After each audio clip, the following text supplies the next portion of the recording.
우리 오늘은 버러지 같은 너 야곱아라고 하는 제목으로 우리 하나님의 말씀 함께 나누도록 하겠습니다. 현재 이스라엘의 조상이 되는 인물은 누구인가? 바로 오늘 우리가 같이 나눌 야곱입니다. 야곱이 이스라엘로 이름이 바뀌었고 그 야곱의 12아들이 이스라엘의 12지파가 되었습니다. 근데 제가 야곱을 생각할 때마다 항상 늘 궁금한 게 하나가 있어요. 그게 뭐냐면 왜 하필이면 야곱이라고 하는 사람을 하나님께서 이스라엘의 조상으로 삼으셨느냐 하는 것입니다. 조금 성경을 읽어보면 조금 더 인격이 훌륭한 사람도 좀 있을 수 있고 그렇죠? 그런데 왜 하필이면 야곱 같은 이 인물을 그렇게 삼아주셨을까? 그런 궁금증이 항상 들었습니다. 물론 성경에 나오는 인물들이 다 결점이 있는 인물이긴 하지만 특별히 야곱을 생각할 때는 여러분 느낌이 어떠세요?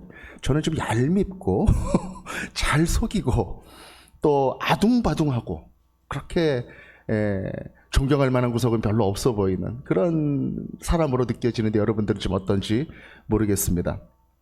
이삭의 쌍둥이 형제 중에 하나가 에서고 또 하나가 이제 야곱입니다. 그런데 이제 야곱은 이스라엘의 조상이 되었고 그 에서는 에돔이라고 하는 족속의 조상이 되었습니다. 이 에돔은 지금 요르단의 사람들이다 이렇게 말씀을 드릴 수가 있습니다.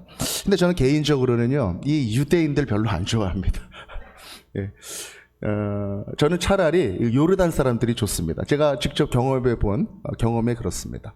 제가 이제 젊은 시절에 아마 20대 후반쯤 되지 않았을까 싶은데 요르단과 이스라엘을 동시에 제가 출장 방문을 한 적이 있었습니다. 그때 어떤 경우가 있었냐면 이스라엘 에어포트에서 이제 그 텔아비브까지 이렇게 택시를 타고 가는데 분명히 택시에서 이렇게 도착해서 내릴 때는 택시비가 7셰켈이었거든요.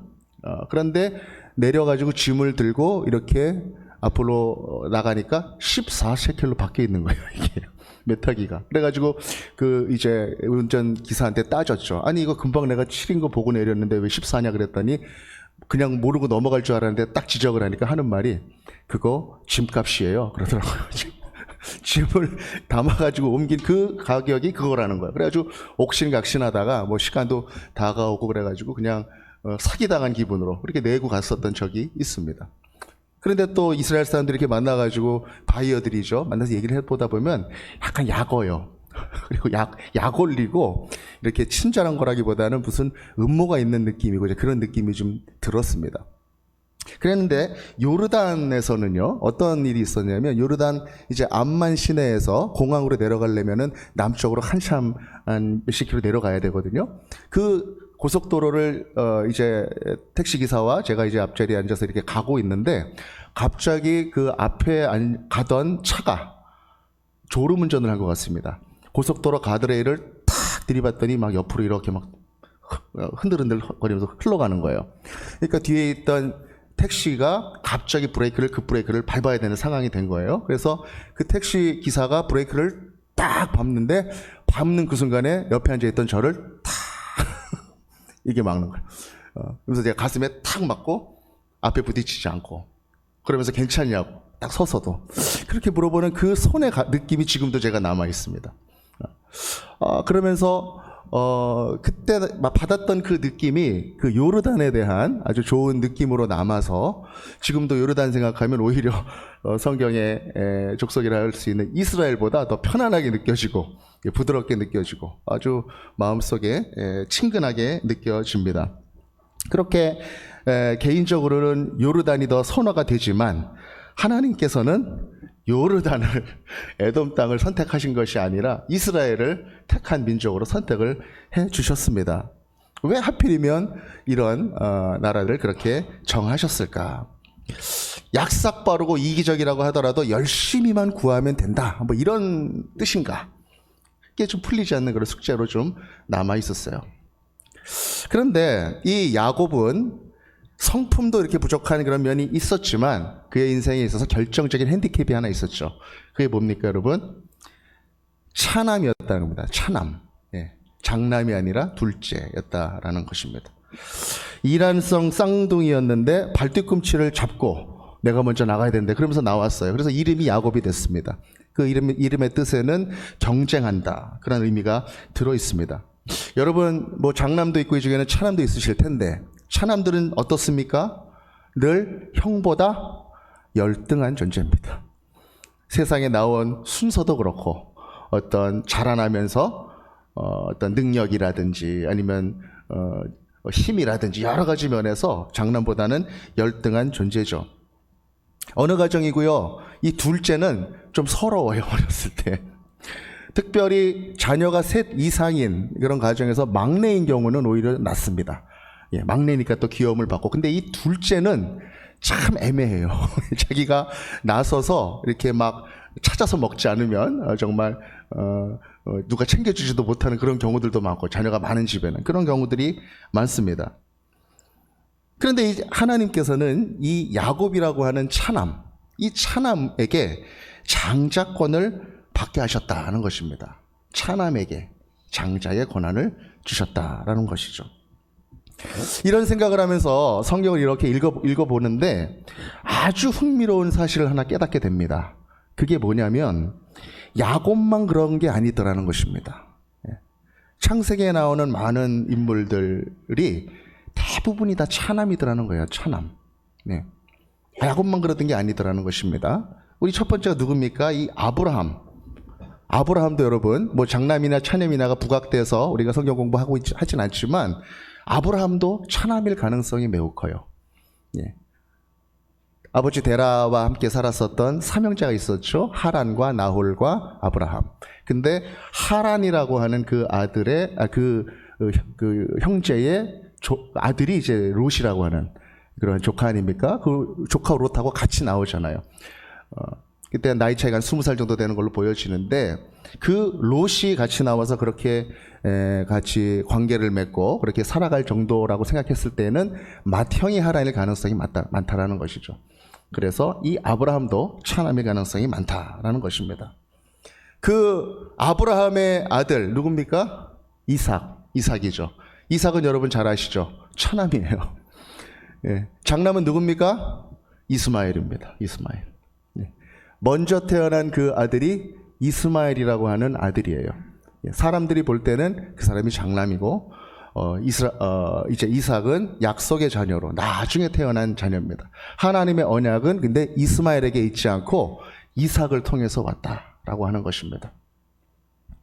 그 다음에 이제 야곱은 우리가 지금 오늘 나누고 있는데 당연히 차남이죠. 우리가 나누고 있듯이. 그 야곱의 아들들은 어떻습니까? 야곱의 아들들. 12아들들이 있는데 장남은 누굽니까? 르우벤이라고 하는 장남입니다. 근데 여러분, 이 르우벤이라고 하는 장남은 장남이긴 장남인데 장남답지가 못한 장남입니다. 그래서 어머니의 첩과 동침을 하고 그 침상을 더럽히는 일을 하게 되죠. 자기 기득권을 적당히 누리지만 실제로 형제들 사이에서 장남의 권위를 다 잃어버린 그런 사람이 바로 르우벤이죠. 그 르우벤 대신 누가 장남 역할을 합니까? 유다라는 아들이에요. 유다. 예. 유다가 아버지 야곱을 설득해가지고 베냐민을 애굽 땅으로 데려가는 그 역할도 합니다. 예. 그리고 그뿐만이 아니라 나중에 베냐민이 이제 요셉에게 붙잡히게 되어가지고 못 오게 되는 그런 상황 속에서도 장남 역할을 합니다. 내가 대신 남겠습니다. 이 아이 뭐 안 가면은 우리 아버지는 돌아가십니다. 그러면서 탁 나서가지고 장남의 역할들을 다 합니다. 그래서 결국 이 유다라는 아들이 화해와 평안을 만드는 역할을 가정 안에서 담당합니다. 이 유다가 차남도 아니고 차남이에요. 네. 처음 그 레아에게서 태어난 처음 태어난 네 아들 중에 네 번째 아들이었다라고 하는 것이죠. 참 신기하더라고요. 이렇게 하나하나 보니까 하나님께서 차남들로만 창세기 역사를 이렇게 이루어 가셨다라고 하는 것입니다. 이쯤 되니까 이해가 안 되던 그 말씀도 조금 이해가 되기 시작해요. 어떤 말씀이냐면 여러분 기억하시죠? 야곱이 나중에 죽기 전에 유언을 할 때 요셉의 두 아들을 데리고 와서 축복하는 그런 말씀이 있어요. 그때 므낫세라고 하는 장남과 에브라임이라고 하는 차남을 요셉이 데려와서 축복해 주십시오. 그래서 축복을 하는데 어떻게 축복해요? 므낫세가 오른쪽에 있고 에브라임이 왼쪽에 있는데 이렇게 축복하지 않고 이렇게 축복합니다. 네. 그래서 오른손으로 차남에게 이렇게 축복을 하는 거예요. 그러니까 이걸 보고 요셉이 아버지가 망령 났나 보다 이렇게 생각하고 아버지 바뀌었슈 그러면서 이제 다시 손을 이렇게 바꿔주려고 그렇게 하는데 그때 야곱이 창세기 48장 19절에서 뭐라고 합니까? 안다. 아들아 나도 안다. 그런데 이렇게 축복하는 것이 하나님의 뜻이다. 그렇게 이야기하고 바꾸어서 축복을 해줍니다. 무슨 뜻이 있어요, 분명히 그 안에. 그뿐만이 아니라 여러분 출애굽한 모세 장남입니까? 차남입니까? 차남입니다. 형은 아론이라는 사람이에요. 다윗은 어떻습니까? 우리 지금 요즘 다윗과 사울 새벽기도 때 묵상하고 있는데 다윗은 8명 아들 중에 막내예요. 중요한 인물들이 장남이 없더라는 거예요. 장자권은 다 장남으로 되어 있는데 실제 중요한 사람들은 다 차남으로 이렇게 이어지고 있다는 것입니다. 깊이 묵상해 보았습니다. 하나님께서 이스라엘의 구속사에 있어서 너무나도 중요한 그런 사람들의 선택, 그 가운데 왜 이렇게 차남들을 통해서 언약을 이루어 오셨을까? 그 과정에 다 큰 의미가 있더라는 것입니다. 그것이 무엇인가? 바로 이 과정들 속에 보석과 같이 빛나는 하나님의 뜻을 심으셨다는 것입니다. 그것이 바로 은혜입니다. 은혜. 그 모든 과정 속에 아무도 꺼집어낼 수 없는 그러한 하나님의 은혜를 그 안에 담으셨다라는 것입니다. 원래 차남이라 축복을 받을 수 없는 존재인데 하나님께서 축복받는 존재가 되게 하신 것. 그게 바로 은혜입니다. 은혜. 너는 장남이니까, 나는 장남이니까 당연히 받아야 되는 축복을 받는 그런 존재가 아니라 나는 차남이라 그 축복으로부터 소외된 그런 사람이었는데 하나님께서 그 차남을 장남으로 이렇게 올려주셔서 축복을 받았다. 네가 받는 그 축복은 너의 장남이기 때문에 나온 것이 아니라 차남이지만 하나님께서 너를 택해 주셔서 받는 축복이다라는 것입니다. 하나님은요, 이 은혜를 택한 민족의 시작의 때에 분명하고 확실하게 심으신 것입니다. 그 야곱, 선택된 그 야곱은 하나님의 은혜로, 하나님의 절대 주권의 택함으로 그 구원이 시작된 것이다. 그 축복이 시작된 것이다. 너희들은 그러므로 자랑할 필요가 없다. 우쭐댈 필요도 없다. 나의 은혜를 기억하고 감사하고 그 기억과 감사의 힘으로 살아가면 된다. 바로 그 뜻이 하나님께서 주신 뜻이라는 것입니다. 이제 태어날 모든 이스라엘 자손들에게 하나님께서는 이 은혜를 가르치고 기억하게 하시려는 것이다. 누구든지 이스라엘 사람들은 태어나면서 이 역사를 배우게 되어 있어요. 하나님이 은혜로 우리 조상들을 선택하였구나. 싫든지 좋든지 그 사람들에게 가르치고자 하시는 것입니다. 하나님과의 관계에서 이 은혜를 느끼는 것이 너무너무나 결정적으로 중요하기 때문에 그렇다는 것입니다. 은혜를 알아야 감사가 나오고 감사가 있어야 하나님을 바라볼 수 있다. 여러분, 우리가 신앙생활하고 살면서 은혜가 없으면 어떤 마음이 우리 가운데 찾아옵니까? 섭섭함이 찾아옵니다. 섭섭함. 저도 장남인데 나이가 이제 들면서 이렇게 좀 생각해 보면 장남이기 때문에 드는 마음이 있는 것 같아요. 그게 뭐냐면 섭섭할 준비입니다. 섭섭할 준비.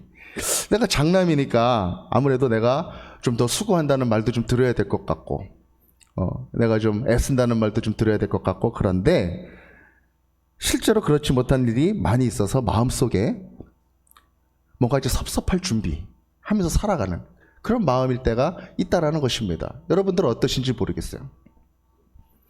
하나님 이야기를 많이 하는 것 같지만 사람들 중에는 정작 그 안에 은혜는 다 사라져버린 그런 사람들도 있습니다. 그 마음속에 하나님이 주시는 은혜, 그 힘으로 사는 것이 아니라 나의 힘으로 살고 나의 주장으로 살고 나의 생각으로 살고 나의 의에 다 의지하면서 살아가는 그런 사람들이 있다라는 것입니다. 정작 하나님을 말하지만 하나님을 잃어버린 사람들, 그런 사람들이 우리 주변에 있다라는 것입니다. 바로 멀리 볼 것도 없이 이스라엘이 그랬습니다. 이스라엘. 우리는 택함 받은 족속이다. 할례만 받고 율법만 지킨다고 생각하면 우리에게 주어진 이 축복은 사라지지 않는다. 그 이스라엘이 그렇게 살았던 사람이라는 것입니다. 장남들의 마인드입니다. 그러나 차남은 그렇지 않다는 거예요. 차남들은 저 축복이 내 것이 아니라는 것을 잘 압니다.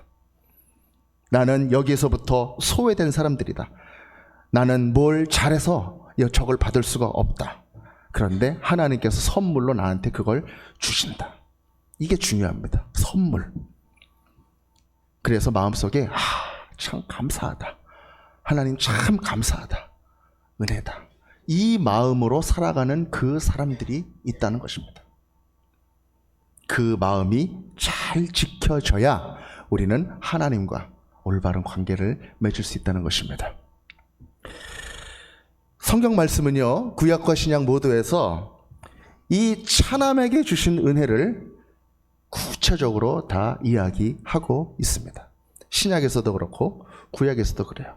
이 은혜라고 하는 것을 우리 여러분 너무나 잘 알고 있는 우리 로마서 말씀 9장 10절에서 13절까지 말씀을 한번 살펴보겠습니다. 이 은혜를 설명할 때 이 야곱과 에사를 거론하면서 설명하는 그런 말씀들이 많이 있더라는 거예요. 그 중에 하나입니다. 10절부터 13절까지 먼저 읽겠습니다. 시작.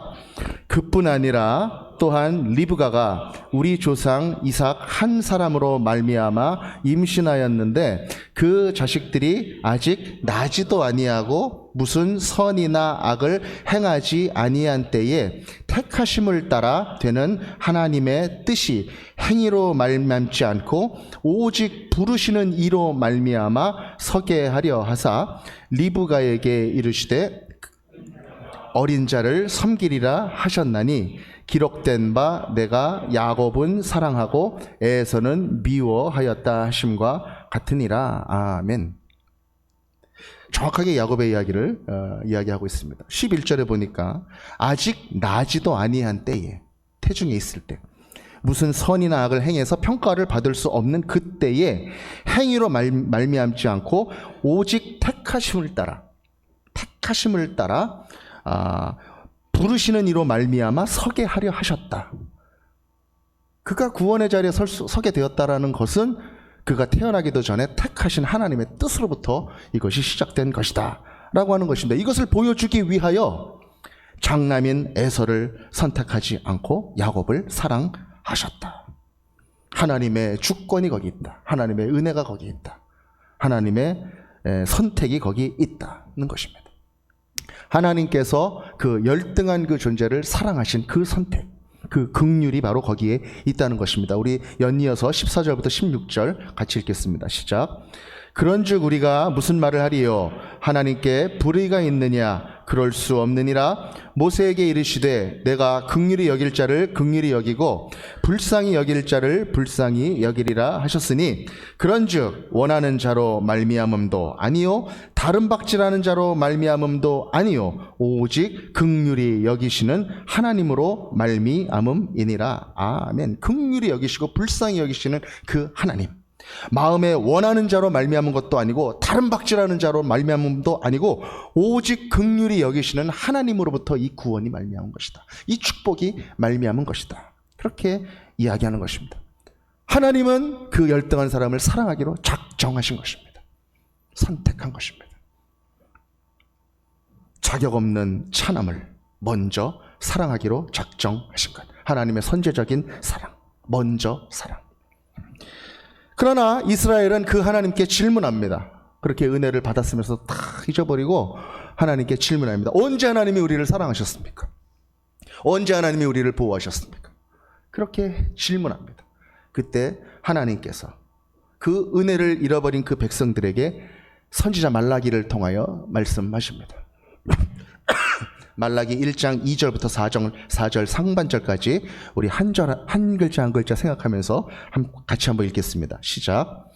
여호와께서 이르시되 내가 너희를 사랑하였노라 하나 너희는 이르기를 주께서 어떻게 우리를 사랑하셨나이까 하는도다. 나 여호와가 말하노라. 에서는 야곱의 형이 아니냐. 그러나 내가 야곱을 사랑하였고 에서는 미워하였으며 그의 산들을 황폐하게 하였고 그의 산업을 광야의 이리들에게 넘겼느니라. 에돔은 말하기를 우리가 무너뜨림을 당하였으나 황폐된 곳을 다시 쌓으리라 하거니와 나 만군의 여호와는 이르노라. 그들은 쌓을지라도 나는 헐리라. 아멘. 하나님이 야곱인 너희들을 사랑하셨다. 영원한 둘째를 첫째로 삼아 주셨다. 그것을 너희들은 다 잊어버렸느냐. 영원한 사람들아, 영원한 미자격자들아, 내가 너를 사랑했다. 그래서 네가 선택받았고 이스라엘이 되었다. 그 사랑이 너희 이스라엘에게 지금 있다. 할렐루야. 이것을 에서와 야곱의 이야기를 상기시키시면서 다시 한번 이야기하고 있다는 것입니다. 사랑하는 여러분, 가만히 생각해 보면은요, 이 자리에 있는 우리 모두도 다 차남들이에요. 장남들이라고 생각하시는 분도 있을지 모르겠지만 다 구원에서 소외받은 사람들입니다. 죄인들이고 자격 없는 그런 사람들이에요. 그런데 하나님께서는 그러한 사람들에게 찾아가셔서 예수를 고백하게 하셨습니다. 구원의 백성이 되게 하셨습니다. 그 은혜를 바로 이 이스라엘의 역사를 통해서 가르쳐주고 계시다는 것입니다. 하나님께서는 차남을 들여서 장남으로 축복을 하시는데 가만히 또 묵상을 해보면 하나님께서는 장남은 무조건 자격이 없고 그럼 차남만 골라서 그렇게 축복해 주시는가? 그게 아니다라는 거예요. 하나님의 축복을 받을 수 있는 그릇으로 만들어 가시면서 하나님의 언약을 거기에 담으시더라는 것입니다. 여러분 기억하실 것입니다. 리브가가 임신을 했을 때 그 안에서 막 갈등이 일어나니까 기도합니다. 그랬더니 하나님께서 그 기도에 응답을 주시죠. 내 태중에 두 민족이 있다. 그 두 민족이 서로 싸울 것인데 큰 자가 어린 자를 섬길 것이다. 그렇게 말씀으로 태어나기 전에 미리 알려주셨습니다. 그 말씀 제가 한번 읽겠습니다. 창세기 25장 21절에서 23절인데 제가 읽을게요. 이삭이 그의 아내가 임신하지 못하므로 그를 위하여 여호와께 간구하며 여호와께서 그의 간구를 들으셨으므로 그의 아내 리브가가 임신하였더니 그 아들들이 그의 태 속에서 서로 싸우는지라. 그가 이르되 이럴 경우에는 내가 어찌할꼬 하고 가서 여호와께 묻자온데 여호와께서 그에게 이르시되 두 국민이 내 태중에 있구나. 두 민족이 내 복중에서부터 나누이리라. 이 족속이 저 족속보다 강하겠고 큰 자가 어린 자를 섬기리라 하여 하셨더라. 아멘. 이미 하나님께서 그 태중에 있는 두 아이들의 미래를 다 정하시고 알려주셨다는 것입니다. 하나님의 말씀으로 이미 이루어질 것을. 그런데 이 축복이 바뀌는 이 역사가 이루어질 때까지 야곱이 고생을 합니다. 엄청나게 고생을 해요. 그 고생을 했던 이유가 무엇일까? 하나님이 선택해 주셨는데 그 야곱이 고생을 하고 깨달음의 자리로 계속 그 인생 가운데 나아가는 그 힘든 과정을 겪어요. 왜 그랬는가? 바로 하나님께서 이미 말씀으로 정하신 그것을 자기가 애써서 일부러 틀으려고 그랬기 때문에 그런 거예요. 엄마하고 합작을 해서 아버지를 속이고 공모를 해가지고 하나님의 언약을 인간의 합작품으로 이루어 가려고 한 것, 그것이 문제였다라는 것입니다. 하나님의 큰 뜻이 먼저 있는데 인간은 그런 존재라는 것입니다. 하나님께 주신 언약조차도 하나님의 은혜 가운데 주님이 이끄시는 방법대로 이루어가는 것이 아니라 자기가 선택하는 그 방법으로, 자기가 생각하는 그 방법으로 그렇게 고집부리고 그렇게 해나간다라는 것이에요. 그래서 하나님이 더 바빠지셨습니다. 하나님께서 이미 다 그것들을 예언하셨는데 야곱이 지금 속이는 걸 시작하고 도망가는 걸 시작하고, 그러니까 속이는 거를 이제 하게 되니까 자기가 속는 거를 배우게 하시는 거예요. 그 인생을 통해서 많이 속습니다, 삼촌한테.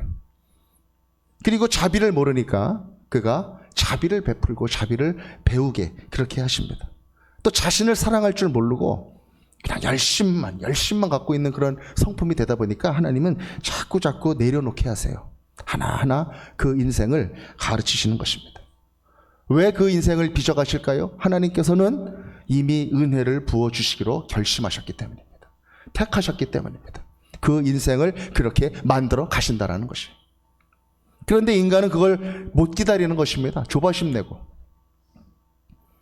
그래서 하나님은 가르치시는 겁니다. 하나님의 결심은 변함이 없으시기에, 하나님의 작심은 반드시 이루어지기에.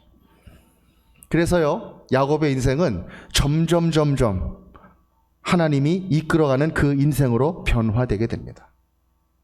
그래서 자신이 집착했었던 그런 것들을 점점 내려놓는 그러한 인생으로 변화됩니다. 하나님을 믿기는 하지만 여전히 나 중심이었던 그러한 야곱의 삶을 하나님께서 점점 자신을 내려놓게 하시는 거예요. 그래서 온전히 하나님만 바라보고 하나님만 의지하게 하신다라는 것입니다. 하나님의 은혜를 그 안에 담을 만한 그릇으로 그 인생을 만드시고 고쳐나가셨다는 것입니다.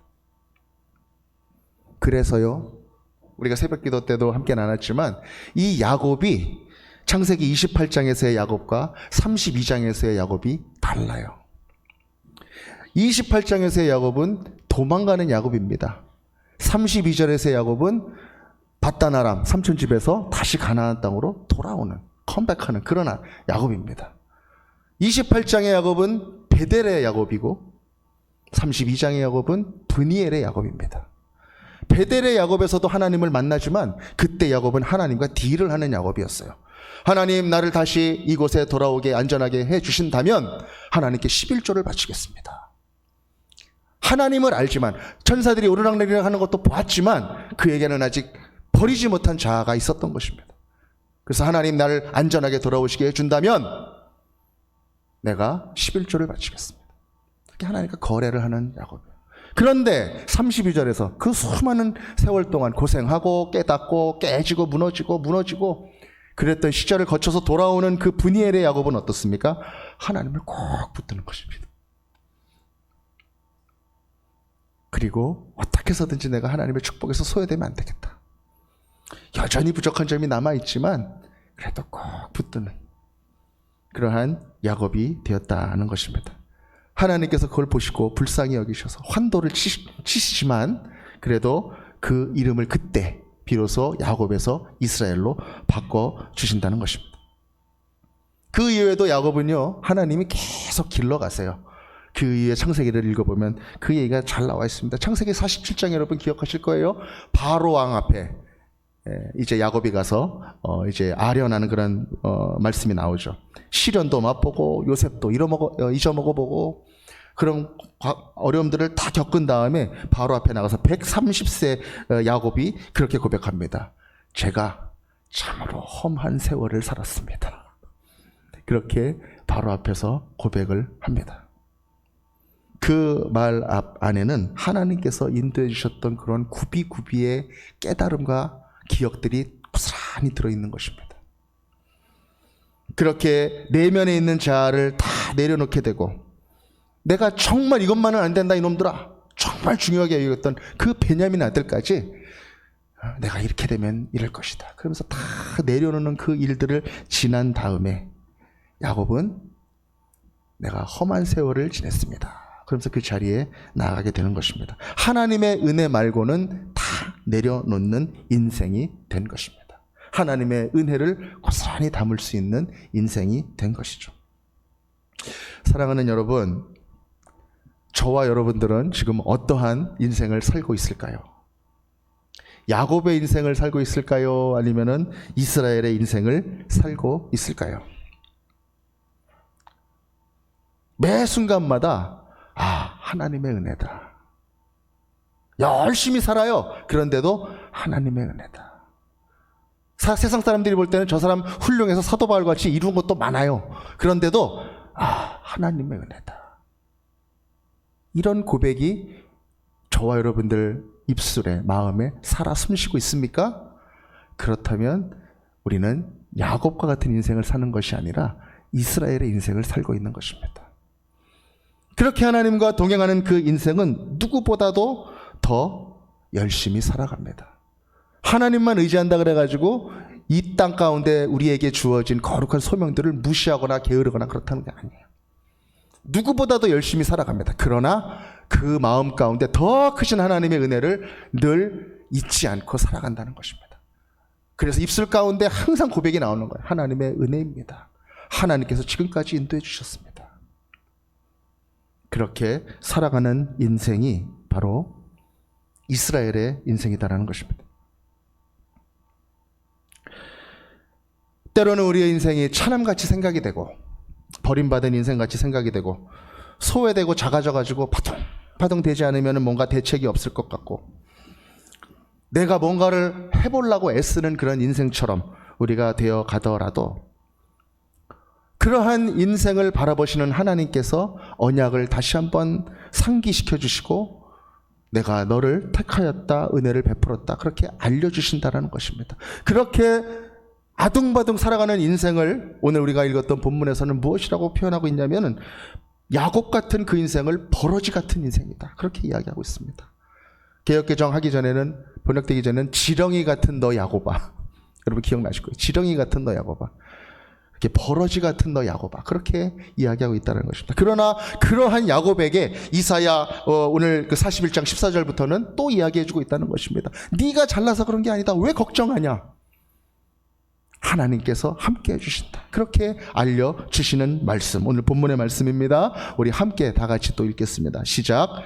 버러지 같은 너 야곱아, 너희 이스라엘 사람들아, 두려워하지 말라. 나 여호와가 말하노니 내가 너를 도울 것이라. 내 구속자는 이스라엘의 거룩한 이인이라. 보라, 내가 너로 이가 날카로운 새 타작기로 삼으리니 내가 산들을 쳐서 부스러기를 만들 것이며 작은 산들을 겨같이 만들 것이라. 내가 그들을 까부른즉 바람이 그들을 날리겠고 회오리 바람이 그들을 흩어버릴 것이로되 너는 여호와로 말미암아 즐거워하겠고 이스라엘의 거룩한 이로 말미암아 자랑하리라. 아멘. 지렁이 같은 너 야곱아, 하나님을 믿는다고 하지만 중심에 하나님을 두지 못해서 일희일비하고 힘들 땐 찾고 풀리면은 잊어버리고 그렇게 살아가는 인생. 그래서 큰 아픔이 오면 막 큰일 난 것처럼 막 찾지만 또 다 해결이 되면은 하나님 없이도 되는 것처럼 또 살아가는 그 인생, 바로 하나님께서 오늘 말씀하세요. 지렁이 같은 너 야곱아, 버러지 같은 너 야곱아. 웜이라고 하는 단어를 썼습니다. WORM. 그 인생을 하나님께서 오늘 말씀해 주십니다. 여전히 나는 너를 사랑한다. 여전히 나는 너를 품는다. 버러지 같은 너 야곱아, 두려워하지 마. 걱정하지 마. 나는 너의 하나님이야. 네가 차남되고 네가 도망갈 때 내가 나랑 함께 했잖아. 그렇게 지금 말씀해 주고 계시다는 거예요. 야곱에게.